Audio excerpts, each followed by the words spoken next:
एक और वीडियो के साथ हम आपके पास आए हैं और इस वीडियो में हम सीखने वाले हैं कि किसी भी कॉनकेव मिरर में जो इमेज का फॉर्मेशन होगा वो कौन कौन से रे डायग्राम्स के थ्रू होगा, या फिर उसमें कितने मिनिमम रेज यूज। इन्फिनिटी वाला जब बना रहे होंगे तब हम केवल parallel to the principal axis वाला रे यूज करेंगे। बाकी पांचों का हम लोग जो मन मिनिमम 2 रेज यूज कर सकते हैं, इसको कंफर्म रखना हम लोग को, है ना। अब हम लोग सीखते हैं पोजीशंस कितने होते हैं, कितने पोजीशंस आखिर एक मिरर में हो सकते हैं। पहला पोजीशन इन्फिनिटी के पास आई, है ना। दूसरा इसको बोलते हैं हम लोग सी, सेंटर ऑफ कर्वेचर। और तीसरा एफ यानी फोकस। बस ये 3 अगर लेटर्स याद रखते हो तो जिंदगी भर इमेज फॉर्मेशन नहीं भूलोगे, मतलब पोजीशन ऑफ इमेज और पोजीशन ऑफ ऑब्जेक्ट नहीं भूलोगे। लिख लेना कौन कौन हमको याद रखना है। I C F, I for infinity, C for centre of curvature and F for the focus of the mirror.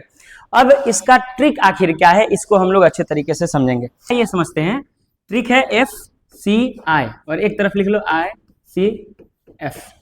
FCI means होता है फूड कॉर्पोरेशन ऑफ इंडिया, हमको मालूम है, ये वाला याद रखना, मतलब फूड कॉर्पोरेशन ऑफ इंडिया से FCI याद रखना। F focus, C centre of curvature and I is for infinity. अगर ऑब्जेक्ट रखा है कहाँ पे, फोकस पे, बनेगा कहाँ पे, इन्फिनिटी के पास इमेज, याद रखना। ऑब्जेक्ट फोकस पे, इमेज कहाँ बना, इन्फिनिटी पे। ऑब्जेक्ट अगर रखा है सेंटर ऑफ कर्वेचर पे तो बनेगा भी किस पे, सेंटर ऑफ कर्वेचर पे। ऑब्जेक्ट रखा है इन्फिनिटी पे तो ये ऑब्जेक्ट बनेगा अपना फोकस पे। ठीक, मिरर के ही, कॉनकेव मिरर की ही बात की जा रही है। अगर इन दिनों के बीच में आया ऑब्जेक्ट, मतलब एफ एंड सी के बीच में आया तो बनेगा कहाँ, आई एंड सी के बीच में। ठीक, यहां पे रहा तो कहां बनेगा, इन दोनों के बीच में। फिर ऑब्जेक्ट सी एंड आई के बीच में अगर आ गया, मतलब सेंटर ऑफ कर्वेचर इन्फिनिटी के बीच में आपने रखा तो ये कहां बनेगा, centre of curvature and the focus के बीच में। याद रहेगा, बस इतना याद रखना, FCI एंड ICF ऐसे ऐसे बढ़ाते चलना, जो जिसके बीच में है उधर भी वैसे ही बस डिपेंडेंट रहेगा, चलता चला जाएगा। अब 6 फिगर एक साथ नहीं आ सकते थे, NCERT यूज करते अपन। NCERT में सबसे क्लियरिफिकेशन के साथ पूरा दिया हुआ है इसको। अब देखो 6 पोजीशंस इसमें है जिनको हमको याद करने होते हैं। 5 में एकदम कॉमन चीज याद रखना है कि रियल और इन्वर्टेड इमेज ही बनेगा, बस रियल एंड इन्वर्टेड। एक अलग होता है, उसको हम लोग सीख लेंगे कैसे आखिर होता है। अब देखो हमने कहा कि अगर ऑब्जेक्ट इन्फिनिटी पे रखोगे इस ऑब्जेक्ट को तो हमेशा 2 रे यूज कर सकते हो, मतलब वो वैसा रे जो दोनों पैरेलल ही हो। और कोई यूज करोगे तो थोड़ा सा आपको प्रॉब्लमेटिक लगेगा वो, है ना। तो ये देखो दोनों, अगर ये रे इस पे आया है तो जहां कन्वर्ज होता है रेज, जहां मीट करता है वहीं पे इमेज बनता है। तो यहाँ मीट किया है फोकस पे, इन्फिनिटी पे था तो कहाँ मीट किया है, फोकस पे। पीछे वाला ट्रिक देखना। अब सेंटर ऑफ कर्वेचर के बियॉन्ड यानी ठीक पीछे है तो अब C एंड F के बीच में आया हुआ है। यहाँ पे रेज देखो कितने रेज यूज किए गए हैं, एक रेज पैरेलल और दूसरा रे वो वाला जो सेंटर ऑफ कर्वेचर के थ्रू हम जलाते हैं या लाई कराते हैं ना। मिनिमम 2 रेज यूज करने हैं आपको, याद रखना इस चीज को, ठीक है।